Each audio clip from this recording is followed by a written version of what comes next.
right, let's see here. Okay, we are live. Welcome to the Houston Java Users Group, a June 30th edition for 2021.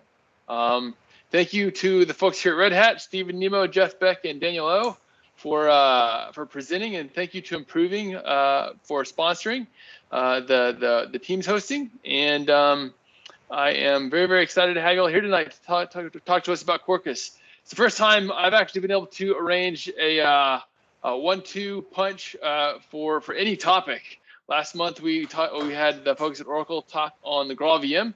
So hopefully the folks who attended last month's meeting or watched the presentation have at least some familiarity with Graal VM. And so I know that Quarkus builds on top of the Graal VM and uses it. So if you want to, I'm really excited to hear about how it leverages Graal VM, and just tell us all about it. Take it away. Yeah, I'll kick things off. Hello, everyone. My name is Jeff Beck. I'm a product marketing manager on the Red Hat runtimes team. And I specifically kind of focus on the Quarkus. And so I'm really just going to set the stage, kick things off, and quickly get out of the way so we can get to the fun stuff with Stephen and Dan. Jim, I thought it was really interesting. That is really interesting to get Graal VM the last one. And I heard you say the foundation. It's really interesting. And Graal obviously is a foundational piece for some of the great stuff in Quarkus. So you guys will see a bunch of that. Stephen, if you don't mind kicking up your screen share while I'm introing, that'd be great. Okay. So I think this is like the 30. We're in the low 30s in terms of the Quarkus World Tour. We're having a lot of fun with it. It's really just kind of a fun theme as a backdrop. And what we're trying to do is reach out across the world and to the Java user groups and showcase Quarkus and if you haven't heard it, teaching people a little bit about what Quarkus is. Stephen had actually told me that a while back he had actually done something with Quarkus for this particular group.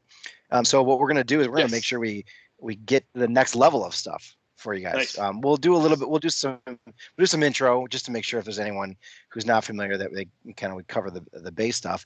But Daniel and Stephen are going to show you some really cool demos. Yeah. Great. Yeah, John Archer. I'd asked John Archer to come. He's maybe a couple years ago and present on Quarkus, and he did a great job walking everybody through a demo, a workshop with the Eclipse web-based Eclipse IDE. I forget what it is offhand. Eclipse J. Okay. Yes. Yeah. Che. Yes, that's right. Thank you. So yes, we did that, and it was very successful. Great. And well, I like what Jim. I love that you're chiming in because this doesn't happen very often. Like, especially with 10 people, we've got stop Daniel and stop Stephen and say, hey, ask questions because it's much more exciting for us to be able to do that. So don't raise your hand, don't chat. If you want to use chat, what I'll probably do is be kind of watching it in the background. Yeah, I can watch seeing too, if there's absolutely. People asking questions. Yeah. Mm-hmm. And Stephen and Daniel know I chime in right away and kind of interject here and there. Okay, so kicking things off, obviously, Java is 26 years old now. I think this summer, right. And so it's great. And so Quarkus is about 2 years old, and we all know that the backbone. Everyone has lived this, that Java is the workhorse of enterprise applications, and it has been a little bit slower to evolve as we get into this new cloud native world. It was built for throughput. It was not worried so much about startup times, right? It was worried about grabbing the memory and running once and staying alive and all these things. And so as we moved into this cloud native world where we get to containers that are spun up and spun down as quick as applications spun down to scale, now it matters more what your memory allocation is, how fast your applications start, how much memory you use, all those kind of things. So really, this was the derivation of where Quarkus started, right? This is where the project came into play. And so obviously it's our tagline is supersonic subatomic Java. So it's the Java you know and love that you're familiar with, but being able to apply it to some of these new modern worlds. So we always say it's Kubernetes native Java, right? It's a framework for writing applications on Kubernetes. And so, with that being said, we really want to focus a lot on the as Stephen's scrolling through here, you're going to see the developer joy stuff. We, as the Graal VM is starting to become more prevalent, with other organizations and other frameworks. Really, where Quarkus is starting to shine is of course on the small footprint and those kind of things, but the developer joy stuff is really interesting. The productivity tools, which you're gonna see today, and some of the great features specifically focused on developers, really brings that developer joy back into it. So any questions? Well, first off, has everyone heard of Quarkus yet or seen it? The folks who are on the line, feel free to throw in the chat. Are you familiar with Quarkus? No. All right. Okay. Well, there we go. So we'll not reallys. So yeah. All right. That's good. Cool. So we're gonna start. Time to showcase Quarkus today. Yeah. Good, Well, good to actually, get to know your audience. That's actually kind of a great transition, right? When you start talking about it, hey, who's heard of Quarkus, right? And everybody's kind of like, yeah, a little bit, not really, or whatever. But it's so funny because it's like, how many people have heard of Spring Boot, right? Everybody has, right? And so this is kind of what we're trying to do here is just try to showcase some of the differences in between the two. And, to kind of kick us off and start the conversation is like, I'm a big Spring Boot guy, right? I did Spring Boot for years and years and years. I was a Spring fan since they came, since I had to wean myself off of J2EE to find a better way off of, I was doing EJB 2.0 container managed persistence with the big hulking application servers and all that. And I was like, and then Spring came along and I was like, what is this crazy, fantastic way to do development? And I was a big Spring fan for the longest time. And then before I joined Red Hat, I found Quarkus and I was like, let me take a look at this. Let me see what's going on. I was getting into the whole micro profile thing. I knew that Java EE stuff, and especially micro profile, was the next step in evolution from a Java perspective that wasn't Spring based, right? And so I had actually gotten some challenges from some friends because I was constantly having the arguments back and forth of like, they were like JEE stuff, and I was like, Spring, why would I? And then I got into it, and let me tell you, it's been a revolution, like in the way that I do development from a productivity standpoint, and I love the application model, especially the way it plugs in with microprofile. So as I'm going through this presentation, one of the things that I really want to make sure that everybody kind of keeps aware of is watch my dependencies, watch what I'm including in my code. Think about, because we can do greenfield stuff all the time, but we all work in enterprises, right?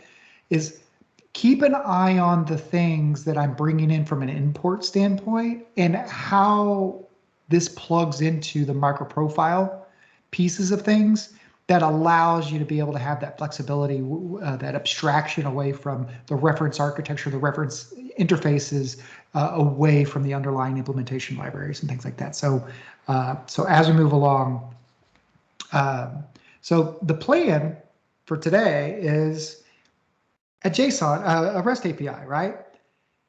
I think everybody has kind of seen this programming, this application layer model, right? So, it's the traditional kind of MVC front end type of thing, right? But then you abstract away your service layer. That's where you want to put all your business logic and transactional boundaries around your service layer.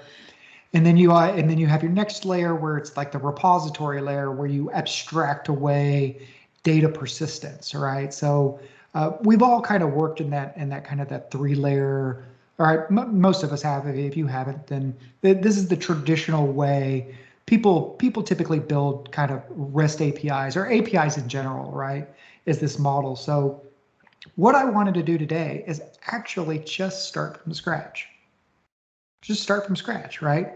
Is let's go, and I have some of this pre-canned. This is definitely a cooking show, right? So I'm going to put the potatoes uncooked into one oven and pull the cooked potatoes out of the other oven. But keep in mind we're going to be doing this all kind of on the fly, and because I want to show everybody how easy it is to kind of get going and get started.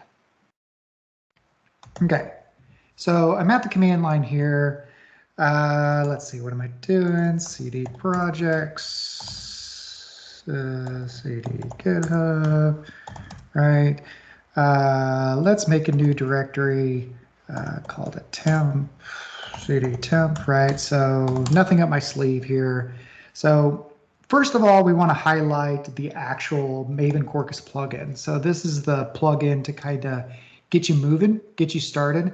There's other ways to get your project started. One of them is via the start coding in the Quarkus app side. So what you're seeing here is you can go through and you can select all the dependencies that you want and kind of build out your artifact. And you can actually, there's a couple different options here. You can download it as a zip file, which has your kind of your Maven structure in there. You can actually push it straight to a GitHub, which is pretty darn cool. Or you can share it out via a link, so it'll do a URL based link to, hey, this is the project setup. So, but we're not going to use any of those. We're going to stick with the command line, and the Maven plugin right here is another way to kind of get started with your project. So, I'm adding in some of the traditional, parameters being passed into the plugin itself. You'll also notice that we're using the latest and greatest, right? So this is the just released version 2.0 Quarkus app, right? So this is all the latest and greatest stuff. Lots of new stuff in 2.0 that everybody's excited about. So let's go ahead and kick this off. It's kicking off the boom. There it is. It brings in a couple libraries, but it goes through and builds all of these things for you, and then you have this project sitting here. So we're gonna switch over real quick, and we're gonna go ahead and jump to. I'm still an IntelliJ user. I love my IntelliJ. You're gonna get my IntelliJ when you pry it out of my cold dead hand, kind of thing. So we'll jump into here and do projects, GitHub. Where was it? Temp, and then there's my customer API project. So we're going to open this up real quick. And remember the architecture layers, we're going to keep those in mind. And what I'm going to do is I'm going to build everything from the start, from the ground up. We're actually going to start at the database, and we're going to go all the way to the REST layer, and it should take us about 20 minutes. As I'm layering this stuff in, you'll get a kind of a good viewpoint and seeing how each one of these pieces kind of layer into it from a Quarkus extension point of view. And the Quarkus extensions, if you're not familiar with the Quarkus ecosystem, is the extension development they're just libraries, right? You just think about them as jars, but they're highly optimized to be used within the Quarkus framework, especially when it comes down to things, especially when you're doing the native image compilation and things like that. So we'll park that for a second as we talk about all that stuff a little later on. We'll dig into it. So it spits you out a POM. It's pretty nice. It's got a lot of stuff already built into it. So we're just going to go ahead and get started with some of the coding, right? So we got some of our codes here. It pre-cans some Docker files for you to build containers, because this really is focused on container-driven development or container, delivering on Kubernetes, right?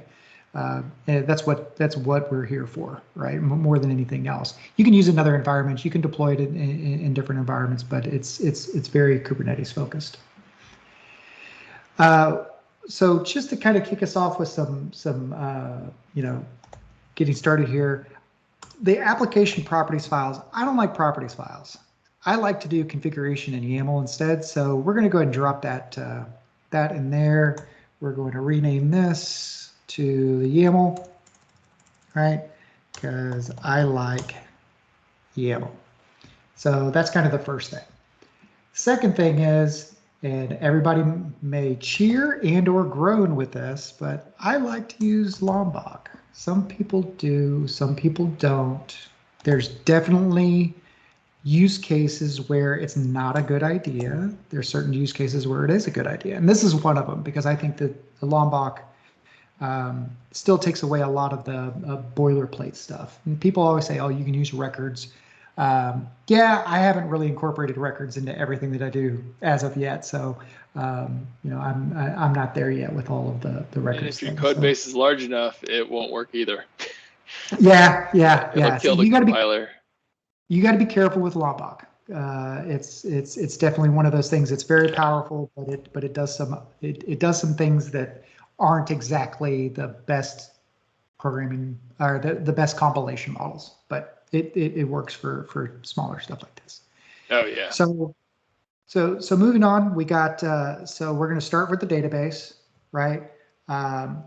Here's this library that we're jumping in here, which is this the Hibernate ORM, but you'll notice this panache thing at the background, right? So one of the things that Quarkus introduced was a new repository JPA model that allows you to be able to do all your ORM stuff using a new type of programming model, and I feel like it's it's much like Spring Data. But I think it's a lot easier to use. But if you just think about it if you're a Spring developer, Panache is kind of the Spring Data focused portion of how Quarkus does all of its JPA implementation.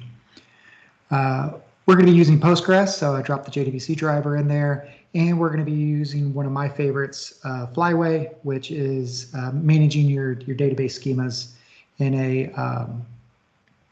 a versioned manner, right? So, for our application, we're actually going to be building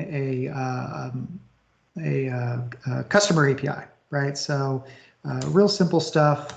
We're going to get rid of some of this stuff that's pre-built, and so we're going to start off real quick with our Flyway file, right? So the Flyway files usually go in a place called on the class path at DB migration. We're going to call this v1 underscore 0 underscore 0 underscore underscore. We'll just call it init.sql, right? So here's my SQL file. Boom. Can everybody see this? Is this big enough for everybody? I can see it, but I also have kind of a big monitor. Okay, we've got a yes from at least one person here. So. Okay. All right. So. Yep. Awesome. We got 3 yeses, so we're in good shape. Cool. Awesome. Okay, so starting off, right, real simple. We're going to create a table. It's going to be a customer table. It's got a serial for the ID. I like to alter the sequences to always start off with a number that's not 1, because I like to shove test data in there sometimes. So I always like to start off my sequences at like 1,000 or even 10,000 sometimes, right? Just to give me plenty of room. So if you look at this table, right, this starts to translate real quick up the stream. So we're building it from the ground up, right? So we start off with our database table, and now we're going to jump in real quick and we're going to just plug in our entity, right? So we're going to get up here. We already have the customer resource right there. So I'm just going to create a new Java class here. We're going to call it customer entity, and boom, it's there. And I'm going to do a little cut and paste here. So there's some magic. So as you can see here, it's the traditional JPA model type of stuff. And you'll see me as I import these things. Watch as I import.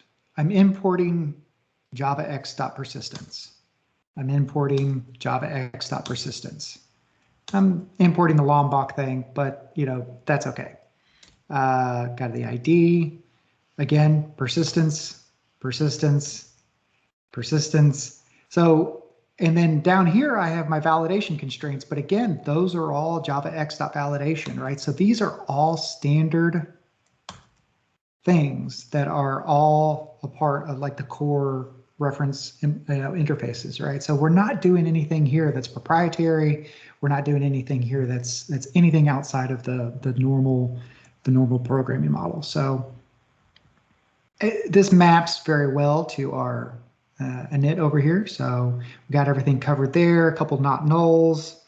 So I got some not empties here to help out with that. But other than that, it's kind of a straightforward entity, right?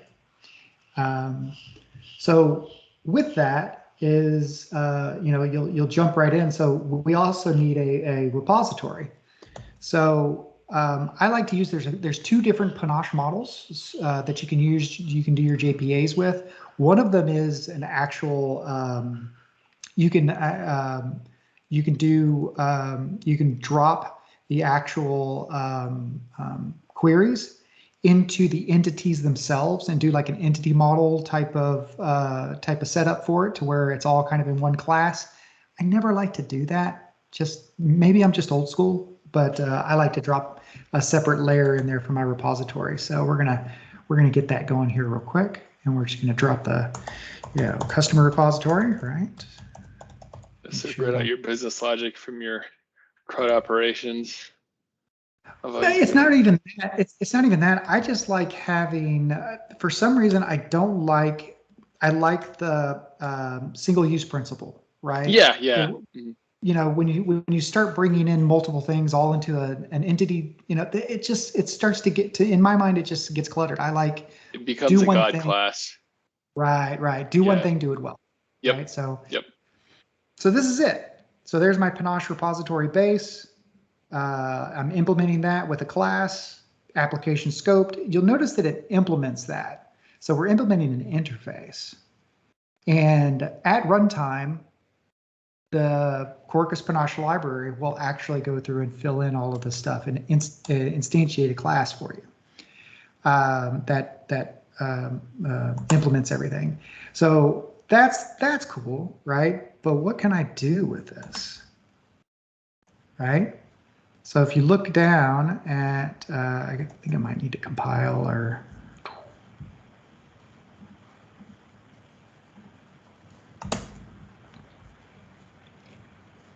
There it is. So here's a list of all of the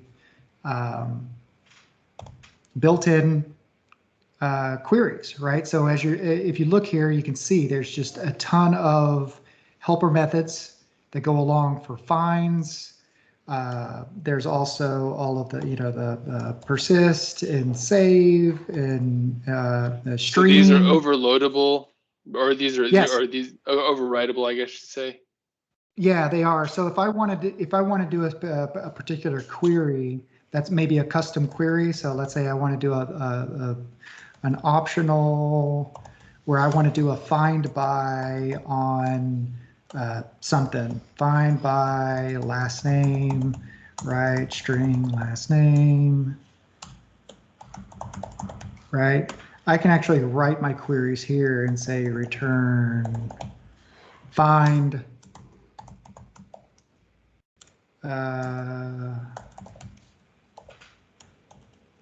right.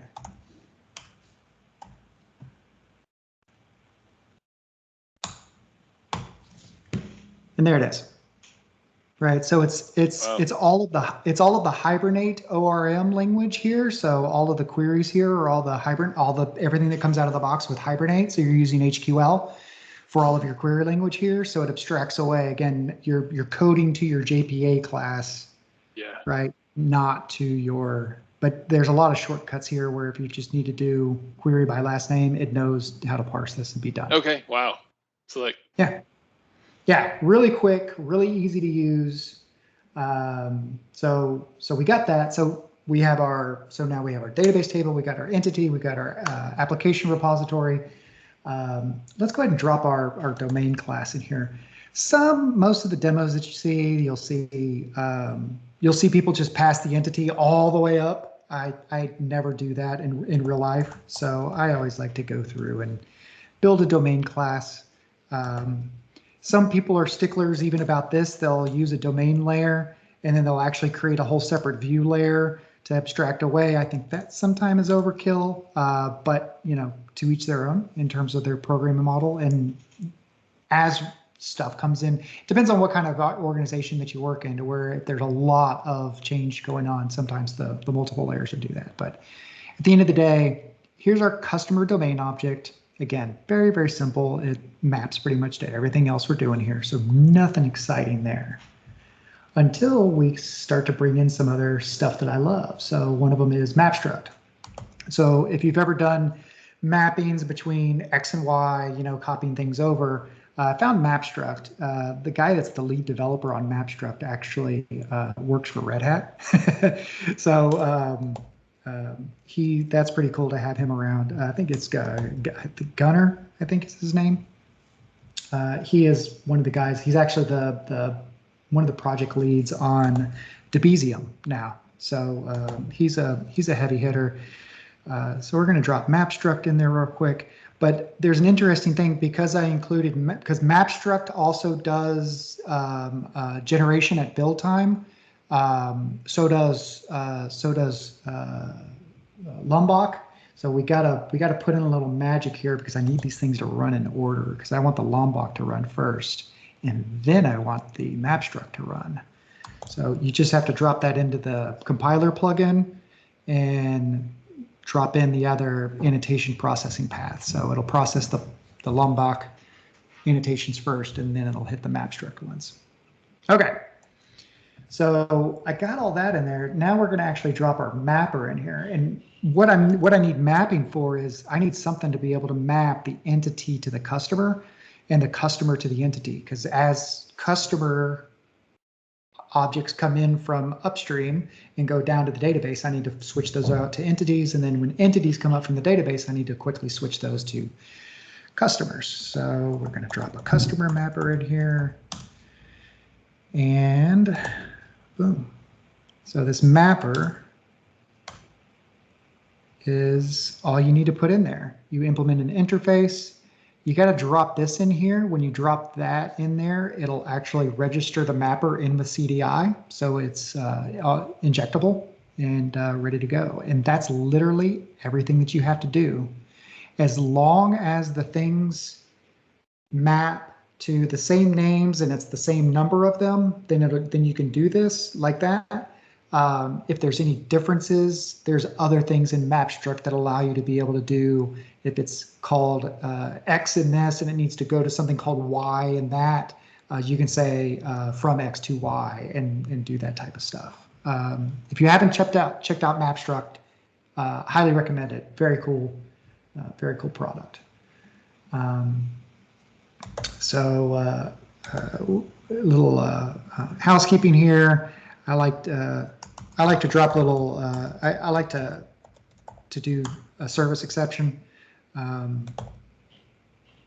just extend runtime exception, but I like to throw my own exceptions. I never like to throw the pre-canned ones because if I want to do interceptions later on down the road or anything else like that, then I can do a lot of magic there in terms of catching and all that stuff. Okay, so we got our data layer kind of done. Let's move on to the service layer. So we're going to drop a customer service in here. Boom, customer service, and cut and paste. So again, you'll kind of notice as I'm importing standard libraries here. I'm not doing any kind of magic. This all args constructor is a Lombok thing, and what this does is that actually just creates an all argument constructor. And in the CDI context, if you have a constructor with all the arguments in there, CDI, you don't have to put add inject. It'll automatically detect it and try to inject those in if that's the only constructor that's on the class. If you have a default constructor on there as well, it will break. And you have to put the inject in there. But if you just drop that in there, that saves me a lot of time. If I'm going in and I'm doing a lot of development and I'm adding additional classes there, I don't have to go through and regenerate all my stuff or do things like that. And I don't like to use the add inject just because I'm picky. So again, I'm adding list, I'm adding collectors, I'm adding util, right? Nothing exciting. JavaX transaction, again, nothing out of the ordinary here, right? So we got our CRUD, finding all, find by ID, save and update. You'll notice I'm using my mapper here. So as I call my customer repository, I do a find all on that. That returns me a stream, or no, that returns me a query. I hit stream, and then it converts it into the stream, which I then use to map all of those entity objects coming and map them into domain objects. and then just collect them into a list and return them back. So that's really all you have to do. So like find by ID, I do a mapping there, and then I'll use the customer mapper down here. As a customer comes in, I'll map it to an entity and then persist it and then map it back out on the way out. And then same thing on the update. I'll do the mappings here, right? So it really cleans up the service layer and makes it really, really fast to kind of switch in and out and create, convert from domain to entity. So there's all of our business logic. So this is where we start to have some fun, right? So we got all of our business logic there. Let's start adding in some of the things that I find really fun. So the first thing is smaller I, Open API. If you're not familiar with Open API project, if you've ever built REST APIs, if you've ever used Swagger, that's what this is. Open API is the next incarnation of the project, the Open API Initiative. I think it's called the Open API Initiative. Anyway, this actually generates and will manage all of the output. Like it'll create your Swagger files for you. It'll auto-generate all of the Swagger dev UI. It does all of this stuff for you. So we'll drop that in there for a second, and we'll kind of move on for another second. We're going to use. I need to serialize back to JSON. So we're going to go ahead and just drop this JSON-B package in there, right? Because I need a serialization library. So we're going to use JSON-B. You'll notice I dropped all of the JavaX validation constraints on those objects. So we need something to actually implement those. And of course, Quarkus has the Hibernate Validator extension. So the Hibernate Validator is the implementation of those validation annotations. So I got that in there. And then now comes the front end, right? The customer resource. So we got the customer resource here, and cut and paste that stuff in. I'm making this look very easy because it is when you cut and paste it in. But you'll also notice as I'm importing, these are all JAX-RS annotations. This is not anything else that's different. A couple Lombok things in there, but then JAX-RS. This is the interesting one. So there's two different ways you can do APIs. You can do configuration driven, to where it's like you can build the Swagger first and then have code generation from that. I like to do it the opposite way. I've done it both ways, and it depends on what I'm trying to do. If I'm trying to do quick mocking and stuff like that, I'll do it one way. But in this way, I like to do it this way specifically because I can drop a lot of my documentation directly into and next to the code. That way I'm not having to maintain a bunch of stuff outside of it. So notice here I'm importing the Open API micro profile. So again, this is all micro profile stuff. Again, it's all of the micro profile extensions. Yep. And then JAX-RS stuff. The Eclipse Foundation is kind of taken on a lot of the Java EE stuff too, right? Is that part of why you're seeing a lot of microprofile stuff come from Eclipse as well? Yeah.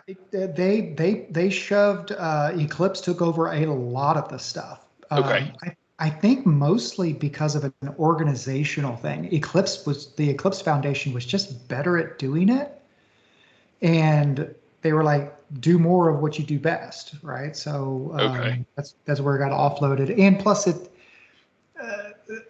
from what I understand, the microprofile spec was maybe, they didn't, Oracle's always the biggest player in this, right? But because they own Java, right? Right.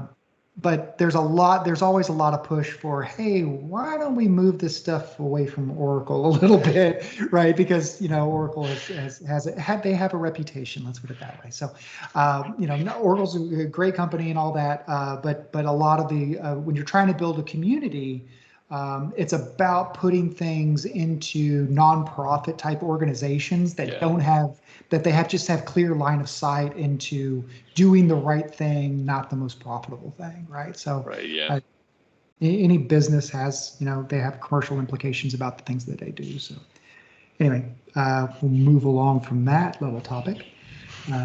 So there we go. So we have everything set up. I set up my API responses. You'll notice here I can code out my API responses, my content, what my schemas look like, what the implementations of those schemas look like, and this will convert all of that stuff into the JSON structures that you'll be able to see that I'll show you here in a second. So I have all these things documented in here. I even documented out my API responses for bad stuff. So you can drop your descriptions in there and things like that. So you can give your developers a lot of help there.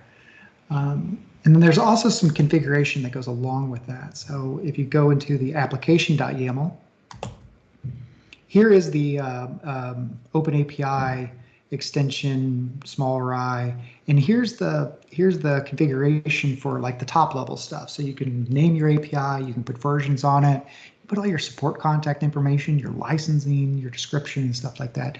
There's a couple more fields on here that you can do. So that is very, very helpful. And then, of course, we save the best for last, but you probably shouldn't save the best for last. But here's the tests, right? So we're going to drop in assert J core.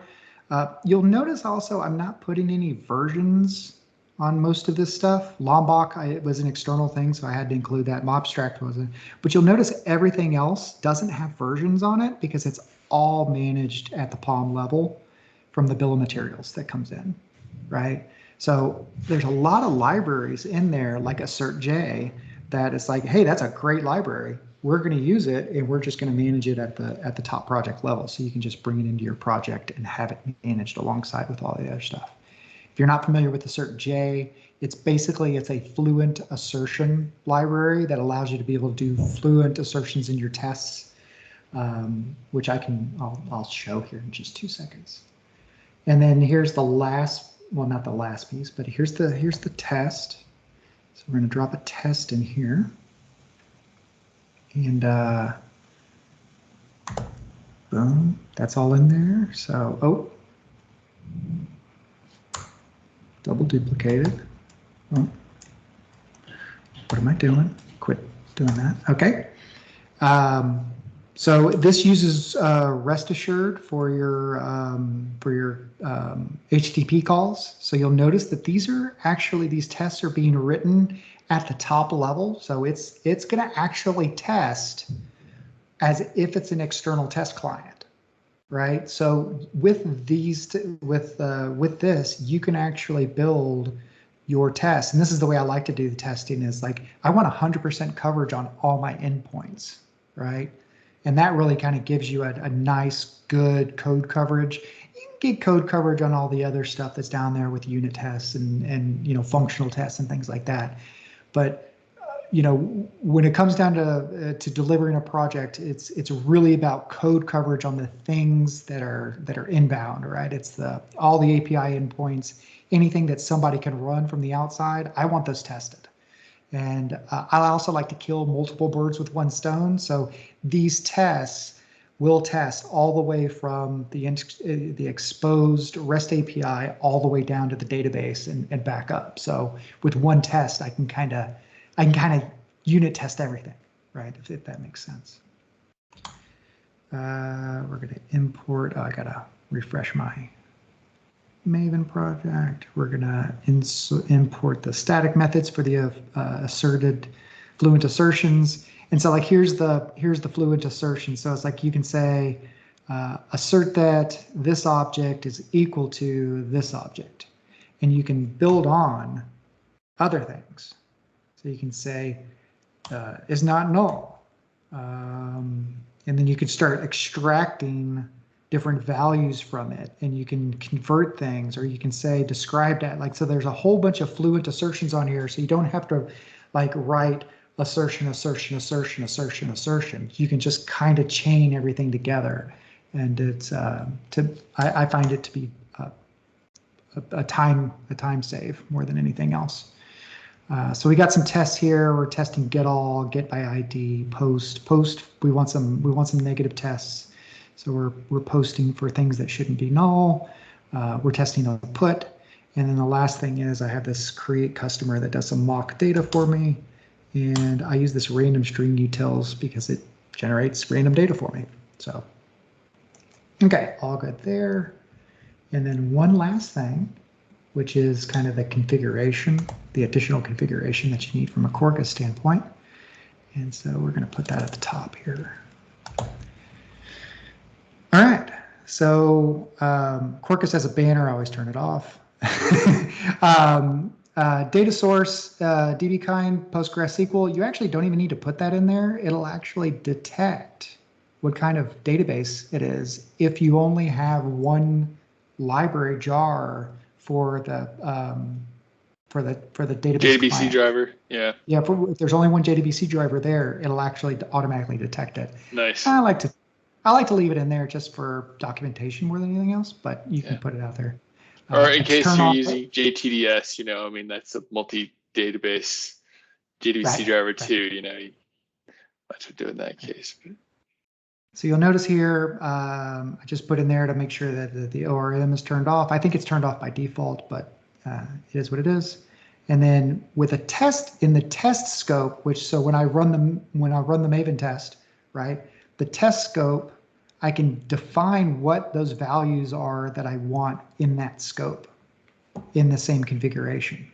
So when I run Maven test, it'll use these, and then it will superset these. So I can override, I can add values and everything else. So you can bring all of it doesn't matter what environment variables up to the top, and then you can do the different scoped variables. So we're going to do another one down here for dev, which is the Quarkus dev target, which we'll look at here in a second. Log levels, this is all the same, so we're going to leave it there. And the moment of truth now is, we'll bring up the terminal, right? And we'll say, I always like to clean, and then we're going to run Quarkus dev. As this starts up, you're going to see some really neat things. So of course, we're going to do our Maven compile, which is all good to go. It's going to open up the debug port for you to do it. It's going to do some downloading from Central, and then all of a sudden, you're going to see test containers. How did test containers get into this? The answer is Quarkus. Quarkus detects and can manage and bring in from the dev tools, will automatically detect that you need a Postgres database, and it will use test containers to spin up a container for a database. So if you look there, I have a running container, and if I go up here to my Docker dashboard, where'd it go? There it is. You'll see there's my running Postgres. Pretty cool, huh? So what this does is it spins it up. So it'll spin up the container. It'll actually hook in and update all of the JDBC connection URL and everything else into the configuration. It'll pull everything down, and then because we have the flyway migrate at start and the location of where the things are, it will run your flyway, and everything is up and running now. So it's connected all the way through. So if you go and you jump to the actual running application, I took off the index because I don't like it there, but there's a couple different things here, right? So the first thing is we were talking about the Swagger UI. Boom, there's your Swagger UI. So you have, remember all the configuration that we put into the file? There's all that configuration there. And then here's all of my APIs. So I can do gets, and it does all of the data structures right here. So it JSON it did the JSON introspection into the return type of the, remember on the resource, when I defined here what I'm returning as an object and the implementation is customer class, it will give you the example schema here, and it'll also bring down, and it'll concatenate all the different schemas down here too. So the get here kind of shows, hey, you're returning an array of customer types. If I'm doing a get here, it'll show customer type, right? And so you can go through with this, you can try it out, and you can execute it, right? Nothing's coming back because I haven't put any data in there. If you want to do a post, you can hit that and say try it out, and I can take that out, right? Hit execute, and it should 404 because I didn't do a well-formed email address. Let's try that again. me@yahoo.com. Let's execute it again, and you'll see, boom.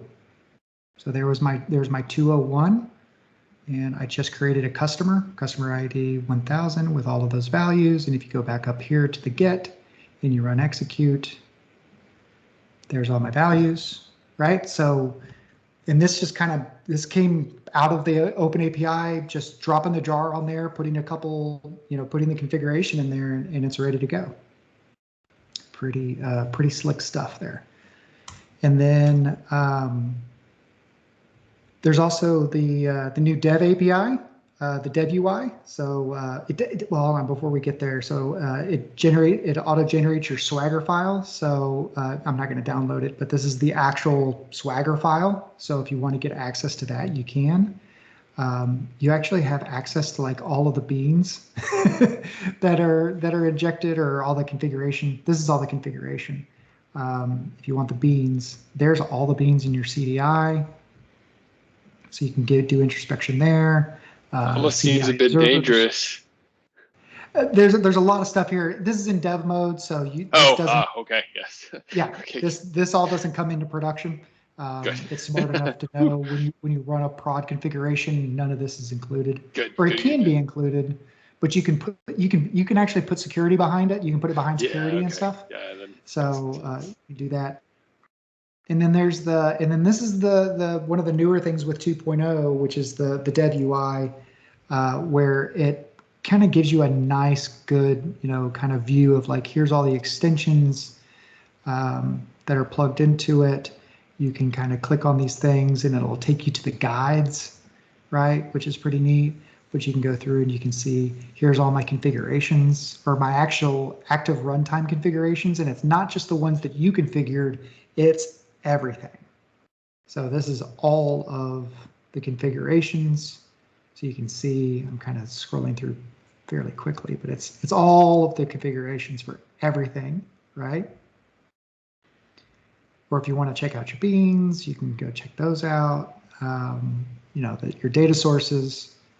So you can do flyway stuff here. And so you can test you can clean and test your migrations and things like that. And then all of the Open API and Swagger UI stuff that's here. That's pretty cool. And then I guess the last thing is, you'll notice here, I did a couple inserts and stuff like that, but you'll notice down here, these tests are paused. What do you mean tests are paused? I'm running in dev mode. Oh, cool. So I can just run my tests right now. Yep, and there we go. So it's going to spin up those tests. And so is there like a flag that you can pass to Maven to just say, okay, run the test without having to press it? Like basically in order for it to run like a CI server, or if I wanted to say, okay, I know what I'm doing, just run all my tests for me. Can I pass so it here's all command line? Yeah, so here's all the options. Okay, nice. Yeah.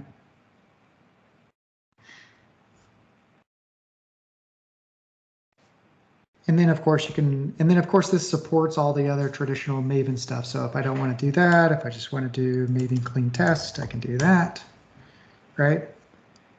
And it'll run the tests like you would normally do. And then should run them fairly fast. It takes a second because remember, I'm also spinning up a container in the background. Yeah, it can those take things. a little while, yeah.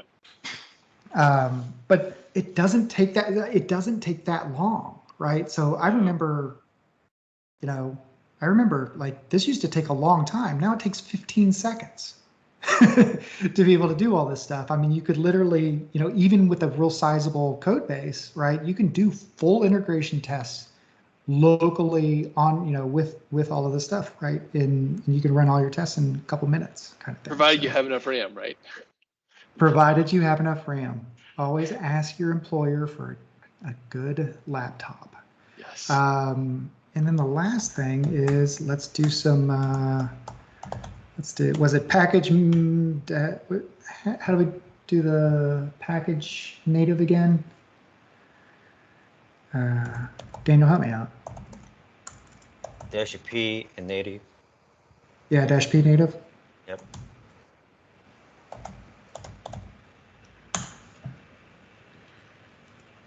So I fire this profile up. That's in the BOM, I'm guessing, or the native profile is, hey, I want to generate a native compilated Graal VM based image, mm-hmm. and I want to test against that. Oh, okay. Whoa. Okay. So you're running. So you're compiling it down to a native image and then running your test against the native image. Is that what's going on? It'll run. So in the tests themselves, you'll notice I have this resource test here, and then I have this native test, and this native image test just extends this. Okay. But what this tells the compiler is it actually ran the unit, it ran the traditional set of tests first.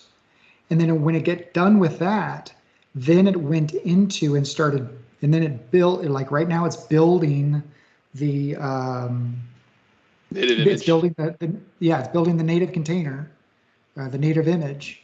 And then as soon as that's done, it will actually fire the same tests against a running image or a running container. Okay, got it. Nice. Yeah, so it's y'all probably saw last month with Graal. If you can't hear it, my MacBook Pro is turning into a small airplane. This stuff is really neat. I mean, because if you think about like all of the stuff that it's doing, is it's not only doing the native image compilations, but with Quarkus it actually does a lot of. I always use the JavaScript term. A lot of the tree shaking. If you're not familiar with that, it'll shake out a lot of the code that you don't need, and it does all of the AOT hotspot. Just-in-time compilations and everything, it front loads all of that into this process. So that's what makes it so fast, is when you preload all of the AOT stuff and all of the JIT stuff into the build process. Now, when it starts up, if you're not running it in a JVM, and so it doesn't have to do the JIT compilations every time it starts down a new code pathway, right? If you're not familiar with that in Java, especially if you've ever done performance testing on Java, you got to warm that baby up, right? To get everything pre-compiled and everything else from the bytecode, machine code, right? So this does all of that up front rather than at runtime. So when you're especially in a serverless situation, that's why Quarkus is so damn fast, because everything's kind of built in, ready to go. There's none of that JIT stuff, and it'll spin up in no time. So there we go. Everything passed. We're good to go. I have a native image, and do you keep in mind this is a pretty small project? If you start developing with creating a larger project, I imagine it would take quite a bit longer to generate a native image. Is that a correct statement, Stephen? Of course. When it gets bigger, it always gets into a situation to where I'm trying to figure out how to stop sharing. There we go. Yeah, whenever you get larger code bases and you have to get into it, right, there's always going to be, the more code that you have, the longer it's going to take to pre-compile all that stuff. Yeah. But yeah, so there we go. We went from absolutely nothing to a decent REST API in maybe a little over 20 minutes. I talked. Ooh, we got sidetracked tangent, you know. But yeah, that's so hopefully that gave everybody a good highlight of kind of the development model. You'll notice along the way, nothing proprietary, nothing weird, no weird imports, no dependencies. Like everything was microprofile or Java-based stuff with maybe a few exceptions, right? Yeah, So I guess now when you, yep. The only thing that I saw was a lot of the Maven dependencies had dash Quarkus somewhere in them, but I'm assuming you could replace those with the non-Quarkus versions. Is that a correct statement? Well, if you're doing code conversions like in some future state where where Red Hat comes out with a brand new runtime that supersedes Quarkus and is even faster, then as long as the underlying implementation supports the interfaces, then boom, you got it. Okay, great, excellent. That's good to hear. Cool. Excellent. Any questions from anybody or comments, thoughts? Anybody out there? Yeah, Morales said great stuff, and thanks, Stephen, for the demo. It's exciting to see how quickly we can develop with these tools.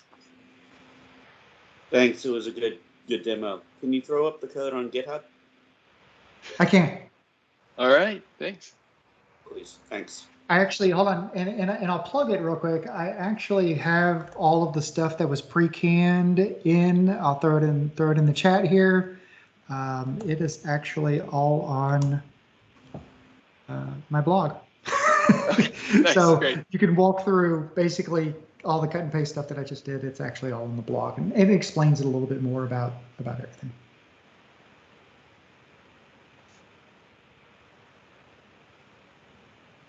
Very good. Anybody else have questions? Don't forget to fill out the Survey Monkey so you can win some door prizes.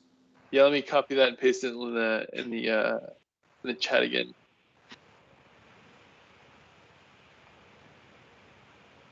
All right, so there it is again.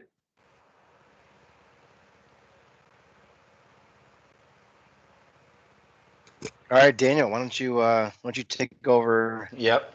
For the next round. All right. Yeah. Thanks, Jeff. And that is a really great demo, Stephen. Hello. So my name is Daniel Oh, and I'm technical marketing major at Red Hat, working with Jeff. So today I'm gonna actually showcase two different demos. And by the way, Jim, how much more time I have? 20 minutes? Yeah, it's scheduled, for through 8:30, but okay. This meeting doesn't have to end, but I do have kind of a hard stop at 8:30. But again, this meeting instance doesn't end at 8:30. So if folks want to continue to hang around, if you want to continue to present, that's great. But I don't. It doesn't have to stop at 8:30, I should say. Okay. So let me try to share my screen here. So can you see my screen here? Yes. All right. And then, so just try to change the presentation mode. Everybody can see, would be better. So my MacBook actually gets slower after I running the Microsoft Team application. Hopefully not gonna dead until I finish my demo. So it takes a little bit of time to change my presentation. So I'm gonna have a two demo, as I already said. So first one is event-driven stream, and the other one is cloud native development. So the first demo, the second demo actually. So you probably know, so in order to utilize a reactive messaging stream, which you can exchange a massive amount of data between different applications at scale. So developer always need to implement stream processing application based on Apache Kafka. So super popular thing, Apache Kafka, how to integrate your Spring Boot application or Quarkus application, regardless of which kind of application you want to use that. But here, just I want to showcase today's the sample application topology or sort of a simple 10,000 feet architecture. So as you can see, there are two different components here. The first component, the price generator, actually generate random prices, which are stored in Kafka topic. We're going to use Kafka topic names, the prices here. The second component consumes these random prices from Kafka topic and then apply conversion algorithm, property converting price result are sent to in-memory stream. And lastly, the in-memory data stream will be consumed by a web browser client using a server-sent event stream. So maybe you can think about this is a really simple event-driven messaging application, but we can have how to consume, how to generate messaging along with the event-driven architecture, and furthermore, we can actually use in-memory stream. I'm going to showcase Spring Boot application first. Actually, I already implemented just 1.5 hours ago, and I'm going to try to showcase some kind of cooking show style, how to implement same capability, same functionality on Quarkus application. All right, so I'm going to stop to here, and here is my terminal window. Hopefully, everybody can see my terminal window, and as you see, here's two projects in a Quarkus Kafka stream and the other Spring Kafka stream. So here's my ID tools, VS Code, my prepared one. And then when you go to Spring Kafka stream, and then this is a Maven project. So I'm totally Maven guy rather than Gradle. So I'm going to use the race version 2.5.2. And then there are a bunch of dependency here. The one thing you needed to understand, the Spring doesn't support to implement messaging, reactive messaging programming on its native way. So that's why we need to use Spring Cloud Stream framework as well as like a Spring integration, because Spring Cloud Streaming is sort of the framework for creating event-driven microservices built on top of Spring Boot and Spring integration. It also supports Apache Kafka Binder for binding between Kafka cluster and application code, such as the messaging producer and consumer and provided by end user, just like we're going to do in the sample application demo. All right. And otherwise, Quarkus actually provides a CDI extension, also known as you can understand dependency, based on Eclipse micro profile reactive messaging specification, which is also built in the Small Live project. And for building event-driven microservices and data streaming application, I'm going to showcase what kind of extension from Quarkus we're going to use to support the Kafka connector based on the Vertex Kafka client for consuming messaging from and writing messaging to Kafka cluster. Okay, so here is you can see we're going to use the Spring webhooks based on Project Reactor to processing your reactive messaging on Spring side. And then you can see here the Spring Cloud Stream framework to integrate your Kafka cluster. And then there are some actuator and a tester, and then the other all stuff is pretty normal thing. And then also there are the test container. We also use a test container for testing this application. Okay, go to the application side. So first of all, let's take a look at application compilation property files here. So you can actually define the YAML format or the property format. So Stephen already showcased how to use the YAML file in the Quarkus side, and then you can also use the YAML file in the Spring Boot. But I'm going to showcase a really different way, like a property file format.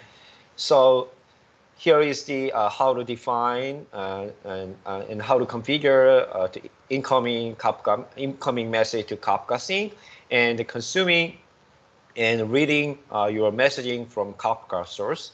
So, and also you can put in some kind of serialization compilation and deserialization to process your messaging from your Kafka and into Kafka cluster. And the one thing you have to do to use Spring Cloud Stream. So here is you need to define the function name. As you see, the generator price and also price converter. So when you go to Java application, first of all, here is the generator. So when we go to generator, so this is the how to generate random prices.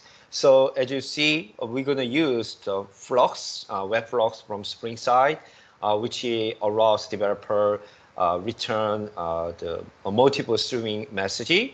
And then maybe you can have the single message based on mono, and then you can have multiple stream message based on Flux. And then as you see, we define every 5 seconds, we generate random prices based on the random method here.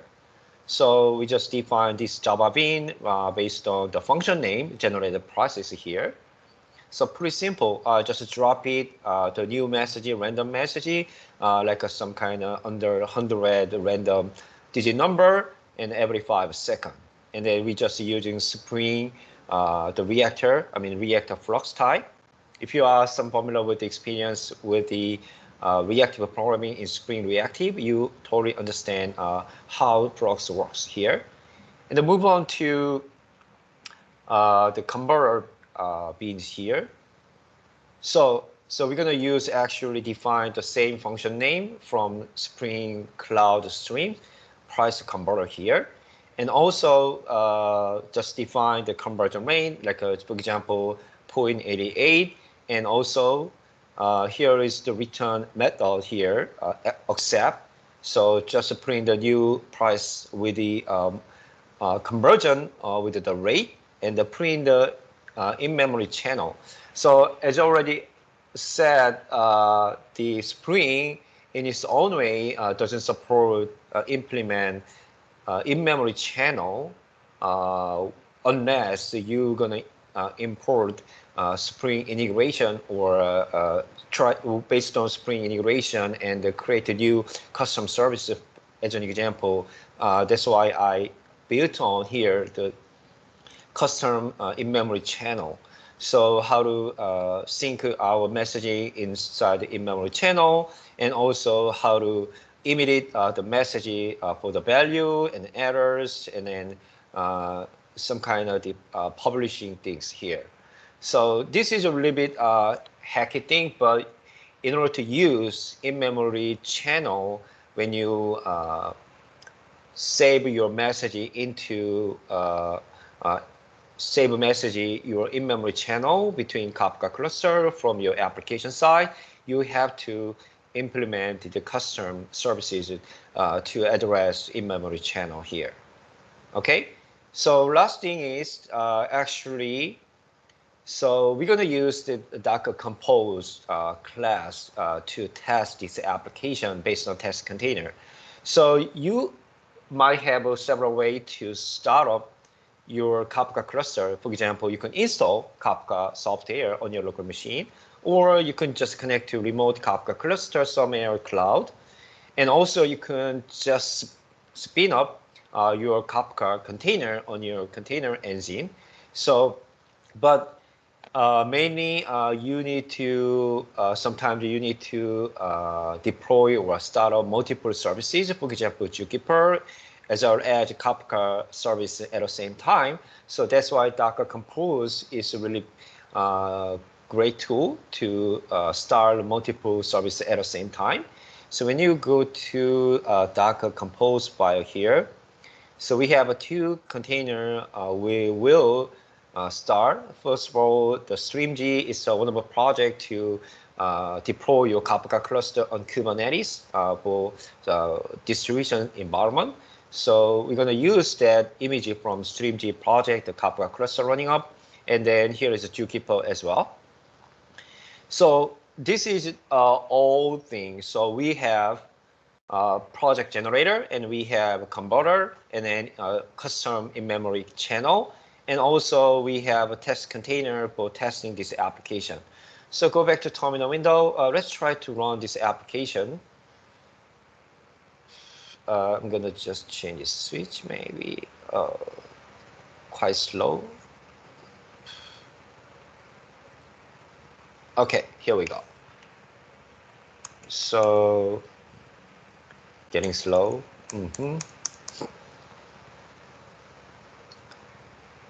Wow.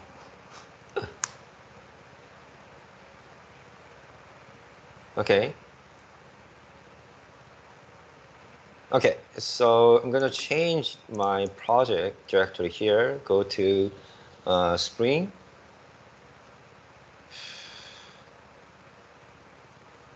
Oh man, so quite slow. Would you want to maybe stop sharing momentarily and then share again? Would that reset things sort of, or would that not help? Would that not work?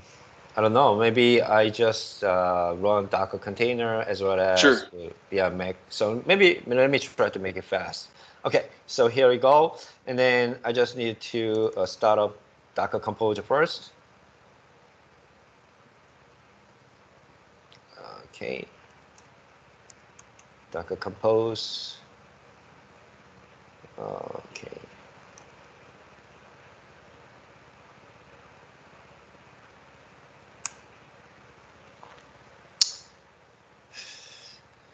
So when we finish starting Kafka cluster container on my local using Docker machine, and then we actually needed to create a new topic. The name is price. So actually I already create that. So here is the, you can just check if the topic already created using Kafka topic command line. As an example here. So here is the, I'm gonna create some kind of magic script here. So here's a Kafka topic. The list is a Kafka topic command line. You can actually install your command line on your environment here. Okay. Okay, so already up. So here we go. So I'm gonna read, just check the price topic is already there. If not, I'm gonna create it right away. So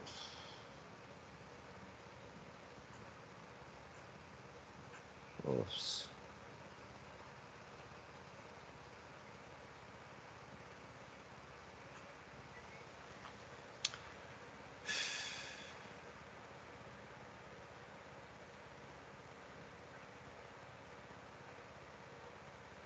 Maybe let me rejoining. So make it. Okay. Yeah. Sure. Sounds good. Yeah. Give me a second. Okay. Yeah. You bet.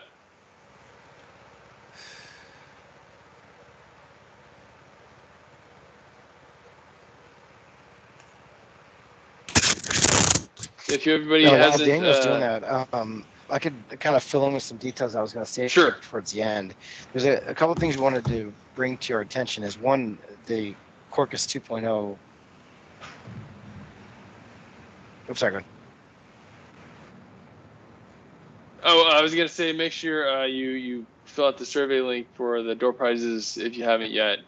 But yes, please, Jeff, go ahead. Take it away if you want to mention the Quarkus link, things along those lines. Yep. Yeah, for sure. My connection might be a little spotty, so I'll go quick.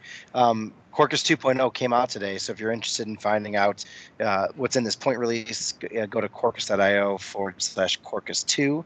And then also, we've seen a lot of container development applications that Stephen and Daniel are doing, but often setting up Kubernetes is kind of a pain, especially when you're just trying out new technologies.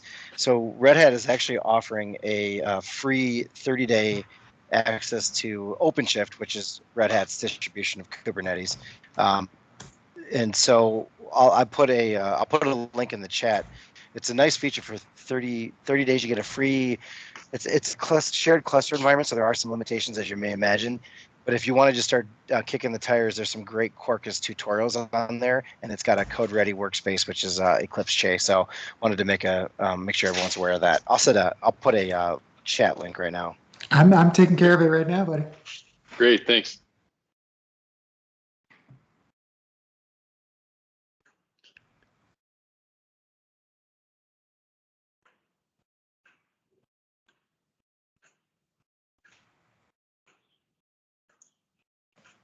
All right. Glad to have you back, Daniel. Yeah, I'm back. Sorry for that. No worries. Okay, so I just start my. Here's my Docker Compose. You can see my Kafka cluster is running up here, and then I just check it on my topic name. Is the prices is already created here. So let's try to run a Spring Boot application here. So here's my right project, and then I'm going to try to using Maven plugin, Maven Spring Boot, and run the application. So it takes a few seconds. It's a very simple application, and then when the Spring Boot gets starting, and then you try to connect to the broker, the Kafka broker, to try to connect to connect to the Kafka cluster based on our configuration. So once it's done, as you see, there are logs. You can find that like a partition, something like here. And let's try to access the endpoint here. Oh, getting slower again. Finger crossed. Okay. So here we go. So as you see, there are some logs related to Kafka connection. And then try to go to web browser and then access to one of the landing page to access the RESTful API. Getting slow again.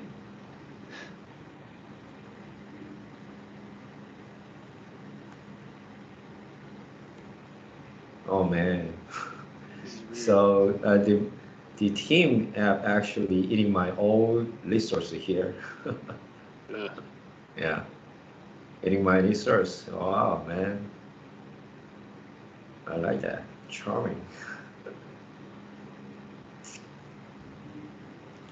Okay, so the new browser just open it, and then it's a bit like a back in 20 years ago, and I go to some BDI terminal window when I try to access that. Okay, so give it a try to access endpoint here. The price tag HTML file is a presentation layer. Try to access the RESTful API, our Spring Boot application, and it will keep consuming your prices here. So the first of all, your price is nothing, and then it takes a little bit of time. As you see, I'm going to make it bigger. So keep changing prices, which means their generator keep generating new prices. Random price every 5 seconds. And then once the generator prices generate the new prices and then put it into in-memory channel, and then the last the application just consume the random prices from the Kafka topic. So this is how it works in Spring Boot application. Let's go back to application here. Go to stop it. Okay. It's terminal. Oops. Why the terminal window just gone? Don't know why. Oops.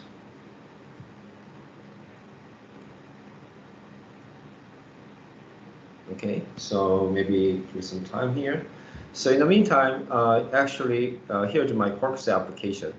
So the Quarkus application, so we're going to use the latest one. Stephen already showcased the 2.0, the final we just released today. And then we're going to use REST is reactive to processing your message-driven application. And also here is the SmallRide extension to integrate your Kafka cluster. So we just use just 2 extensions here. And then the other is all the same thing. So just JUnit test and the test container. Pretty simple. And then go to application configuration. Here we go under the resources here. So almost same thing. So one different thing is between Spring and Quarkus here. So you can just set it up the channel more explicitly. For example, it's all about the outgoing configuration. For example, here is the topic name for outgoing, which means you're going to send that message to Kafka topic using SmallRide Kafka library, and you're going to use serialization, and here is incoming compilation. So you're going to consume your message from your Kafka topic, and also you can set it up like an event burst rather than Kafka topic. And you're going to use same the small Kafka library, also decentralization.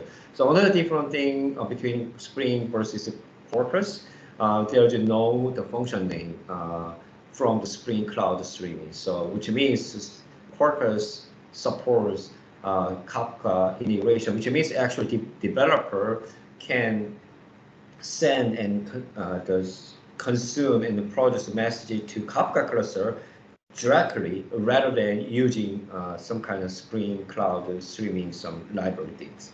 So this is one different thing is when you go to the application here, the resource, and I try to implement one thing. So I don't have enough time. Let me try to give it a little bit fast here.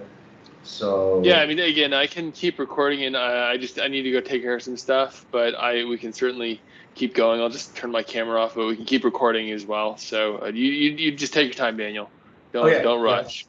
Yeah. Okay, so first of all, I'm gonna define the application scope type here, and then this is the generator, which means we're gonna create a new random the message, the number here, prices, and let's try to say random, and then random here, and then just random, and then we just define one method here, so to generate the price, and then put in that number to Kafka topic. So to do that, so we just simply use outgoing annotation. This is a bit different thing, Spring versus Quarkus, and also using the channel name. So generated price here, and then try to make this method public, and then in Spring Boot, you're going to use this flux to return a multiple stream message, or if you have one single message, you just use mono. And then Quarkus has a similar capability with using the small I, so multi and the uni. So this is the multi, because we're going to emitting the multiple stream message here, like an integer type. And then let's try to the method name is like a generate here, and then the return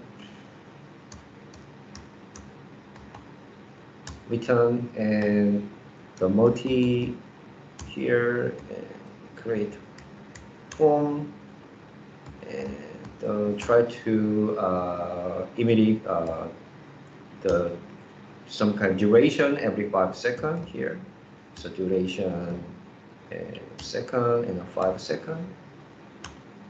And then try to drop it here, overflow. And drop the message. Mat T. And then this is a random call. The value is under 100. So it looks very simple. So just that's it. So we just create a project generator. So random price every 5 seconds under 100, like euros, and then just drop it into our outgoing channel, which is Kafka topic prices. And the next step is we're gonna just create the price converter to converting our the prices based on that. So say you just go to here. Okay, so first of all, I'm gonna make a scope, the application scope here, and then let's try to define static final double conversion. We just saying the constant value we just see in Spring Boot application, like 8080, something like that, and And also, we're going to use the in-memory channel. So previously, we have to, when you go back to Spring application, so we actually created the in-memory channel and custom service here, and also have the configuration to use that. But Quarkus application, it actually supported by default. So to use that, we're gonna just to screen. Here we go. Okay, I'm gonna delete here just wrong type.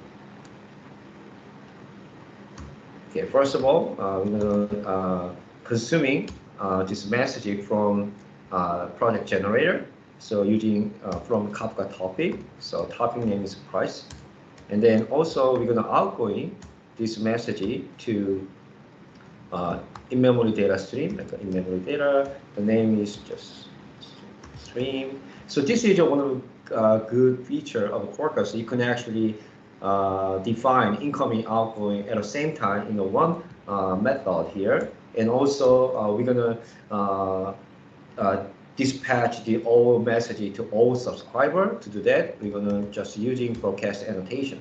So pretty simple. The incoming, outgoing in a broadcast, the annotation make that happen for Java developer. Define the public method here, and then let's say the method name process, and like a plus some kind of price in 15 USD, and return USD and copy and converting here.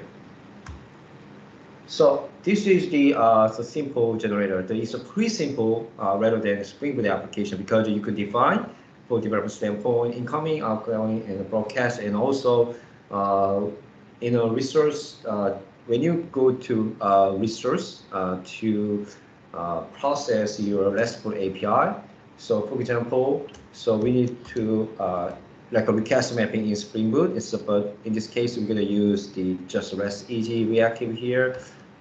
So pass here like a prices, and then we're gonna define the publisher, like a publisher. So reactive streaming one, and double, and prices, because we're gonna return this streaming message and create a new public method here. The constructor here. So this is the like a magic things. So we just use the channel annotation from microprofile reactive extension. With that name, we already defined the converter. So my data and stream, and the return the publisher. Here we go. Double, and prices here. And this price is equal that we define here. All right, so pretty simple. And the one more thing, the actual return method here, the get method here, and the path to stream, because we're gonna implement the same REST API. So when you go to Spring Boot application, once again, here's the Spring controller. So we can mapping prices and the get mapping prices, and then we're going to return the multiple streaming message using Spring Flux, and then from our in-memory channel. So to implement the same thing in the Quarkus side, so we use the path annotation, just like a request mapping, and then the streaming, and so we need to produce the media type, like a server-side sent. So back to the Spring Boot application, you can actually use the server-sent event return type to send the messaging to client. And then actually there are same capability in Quarkus as well. So media type and server-side event. and define the public method here.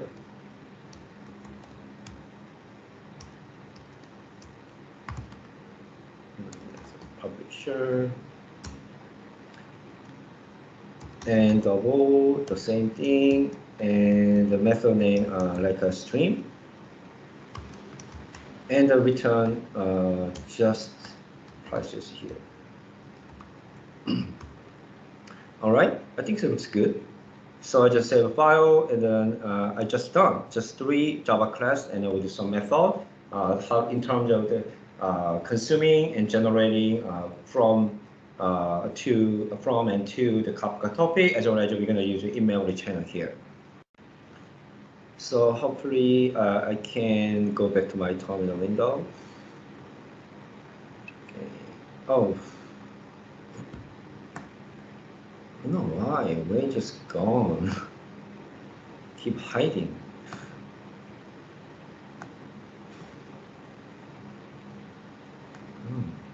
So weird. Okay. So I'm gonna change here. So maybe. Hopefully you can see here. Okay, so I just stopped my Docker container and also Spring application. So here's the Docker container, just killing it.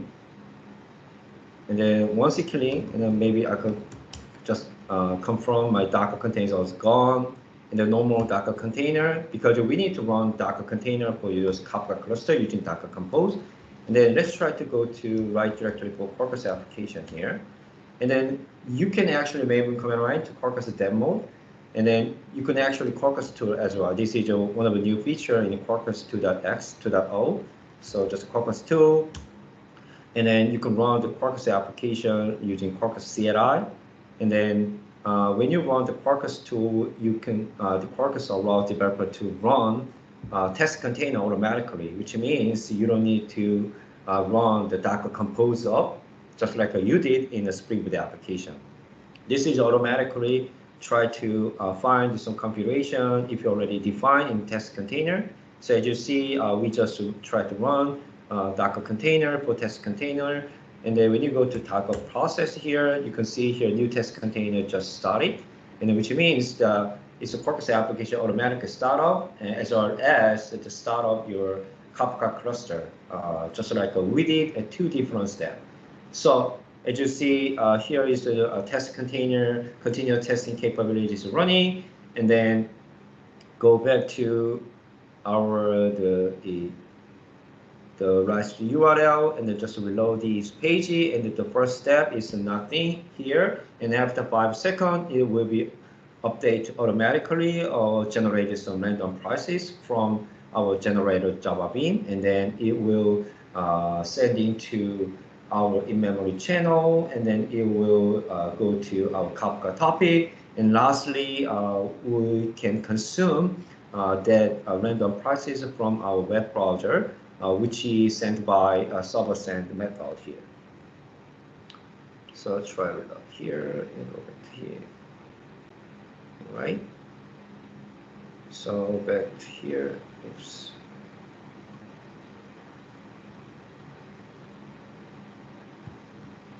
All right, it takes a little bit second. All right, this is the I want to showcase today for developing event-driven services. A little bit compare between Quarkus and Spring Boot, and then actually the last the demo is cloud-native development, because a lot of people, I agree with that. A lot of developers really enjoy developing application based on their local machine, just like a MacBook or some laptop environment. But a lot of companies also move forward to DevOps platform, which means they want to provide some kind of cloud-native development environment, which is web-based IDE tool and some small piece of developer deployment environment. So here are just some solution for developers. So when you go to developer@redhat.com, so and then go to developer sandbox menu. So when you signed up with a free subscription, and then you can just create one tiny developer sandbox based on OpenShift cluster, which is built on Kubernetes. And then you can actually pre-build code-ready workspaces, which is sort of the web-based ID tools. And then also there are Quarkus quick start and a lot of stuff you can already have, which means maybe you can get started with Quarkus or Microsoft's application development in day one. So once you click on the get started in sandbox, and then you can find how to get started starting your sandbox. I actually already signed this up, and then once you sign this up, you have 30 days free trial, and after termination you can actually sign up once again. So here is the OpenShift cluster when you based on developer sandbox, and then the wonderful beauty of here, you can have the code-ready workspace. So you don't need to install any tool like a Maven or something else. And then because there are a lot of quick start and then workspace here, for example, Quarkus and Vortex and even Spring Boot here, and then some kind of Fuse, K for integration programming as well. So Azure Lombo Azure here. So I actually already start up my application, the code-ready workspaces. It takes some time. It takes us a few minutes to start up. So I just try to save my demo time today. So once to use Quarkus workspace, is a pre-built template, and you could have some getting started application. As an example, just hello world RESTful API. So you don't need to install any pre-software. Just go to sign up and develop a sandbox, and then try to use the Quarkus template to start your Quarkus application. You can also import existing Git repository with the Quarkus application or Spring application, whatever you need. And then the developer sandbox, and you go to topology view, and there are some quick start here.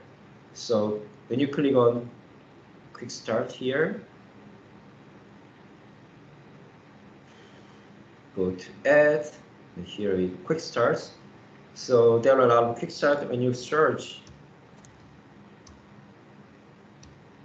Quarkus, and you can have 3 Quarkus quick starts as an example. So you can get started Quarkus application development, and then go to start tour. It takes maybe 10 minutes with a 6 step, and each step, how do you go through? As an example, you can just import the GitHub URL, and then once you're done, and then you're gonna check your work, and then all these things are working, and then you go to next step, and how to build the application on your code using code-ready workspace, and then deploy Kubernetes cluster, which is the code-ready workspaces, and a developer sandbox as well. So let's go to code-ready workspace. It takes a little bit of time to start up. So once you start up, you can actually have the same capability. The Steven already showcased like a live coding in the development mode, and then so test container and a lot of stuff. You can have the same capability, just like you have in local environment. And there are one more thing for increasing developer productivity. You can actually deploy the application to Kubernetes cluster, and then you can have live coding capability using Quarkus remote dev capability. So I want to showcase that thing. I was supposed to showcase that demo as for the last demo, but maybe I think needed to wrap up today, right, Jim? It's already running over time, right? Yeah, but I mean,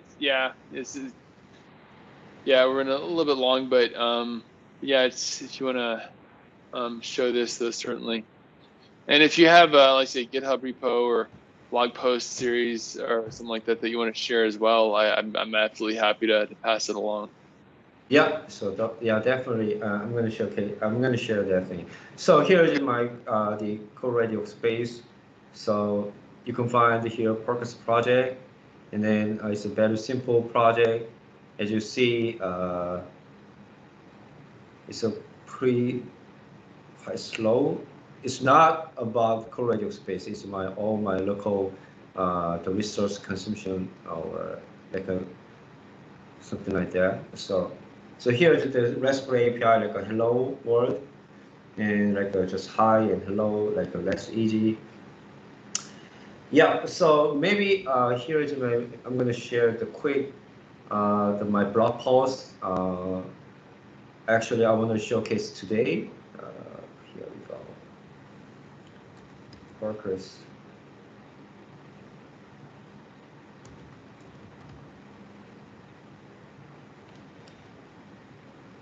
Okay. So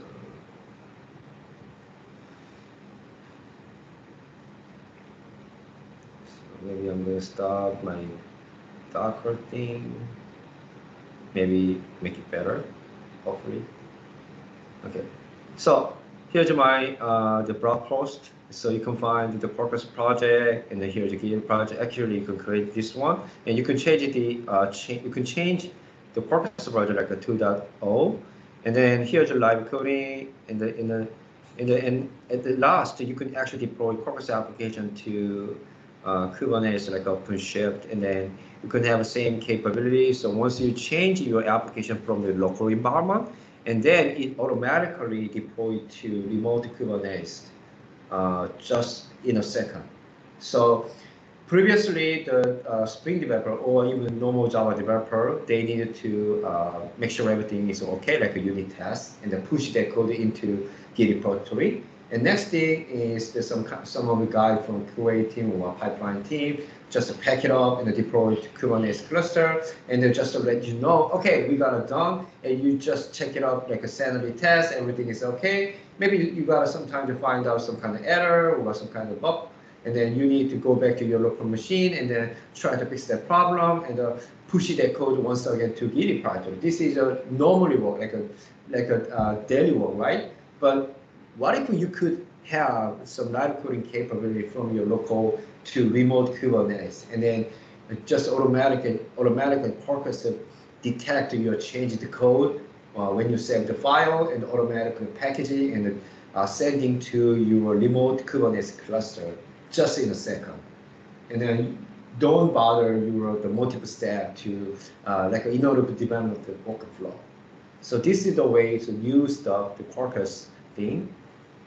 So I'm going to stop sharing, and then maybe I'm going to hand you over to Jeff to wrap it up, some kind of Quarkus 2.x stuff. Yeah, thanks, Daniel. Actually, when you dropped off and joined back, I gave them an update that 2.0 was released today, and I also gave them a link in the chat to this developer sandbox that Daniel just showed. So we are good to go. I think that's it. If anyone has any questions, let me know. But thanks for giving us this opportunity. We really appreciate it. Oh, it's my pleasure. Yes, thank you so very much. This has Over to been you, great. So yeah, I'm just really excited. If folks have questions, who should they reach out to if they think of something later or something like that? What's the best way to reach the Quarkus team, or who should they reach out to? You can reach out to me. I'll me. make sure I get it distributed if it's a technical question. Oh yeah, actually that's a good point. Yes, please. Great, thank you, Stephen. Appreciate it.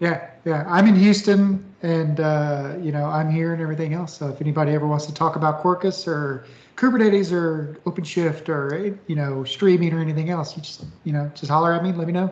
I'm always. And if you're watching from YouTube, that's nimmo@redhat.com.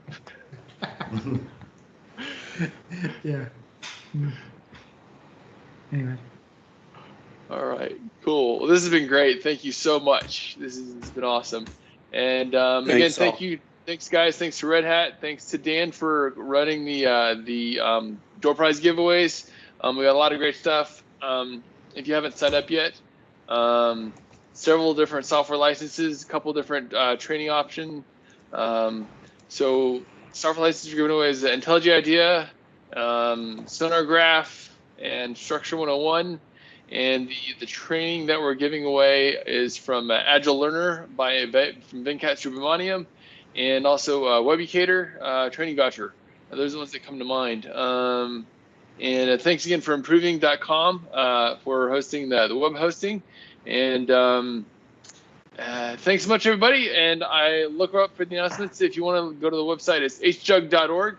and look out for announcements there, or sign up for the mailing list. We got a Google group and a LinkedIn group and a Facebook group, and I think that's all I can think of. I'll try and see if I can get a GitHub page up and see if we can get something cracking on that. Thanks all. All right, thank you, Daniel. Thanks, Stephen. Thanks, Jeff. Y'all have a good evening. Have a happy 4th of July. Yep. Bye. Thanks, everyone. Good night. Night.